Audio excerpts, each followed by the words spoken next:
রহমানের রাহিম, সম্মানিত সাংবাদিক বৃন্দ, আসসালামু আলাইকুম। আমি আমার বক্তব্য শুরুতেই মহান শহীদ দিবসে ভাষা শহীদ যারা শহীদ হয়েছে তাদের আত্মার মাগফিরাত কামনা করি এবং ভাষা আন্দোলনে অংশগ্রহণকারী যারা এই পর্যন্ত মৃত্যুবরণ করেছেন তাদেরও আত্মার মাগফিরাত কামনা করি এবং যারা জীবিত আছেন তাদের দীর্ঘায়ু এবং সুস্থতা কামনা করছি।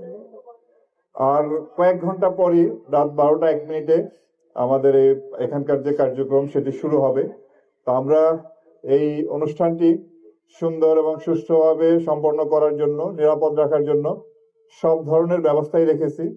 অন্যান্য সকল আইন শৃঙ্খলা রক্ষাকারী বাহিনীর সাথে সমন্বয় করে র্যাপিড অ্যাকশন ব্যাটালিয়নও আমাদের ফোর্স এখানে মোতায়েন করেছি। আমাদের ইনার পেরিমিটার, আউটার পেরিমিটারে আমাদের ফোর্স আছে এবং আমরা কয়েকটা সেক্টরে ভাগ করেছি। প্রত্যেকটা সেক্টরই আমাদের ফুড পেট্রোল, গাড়ির পেট্রোল এবং স্ট্রাইকিং রিজার্ভ থাকবে। এছাড়াও আমরা অত্র এলাকাটি ভালোভাবে সুইপিং করেছি। আমাদের bomb disposal team stand by থাকবে।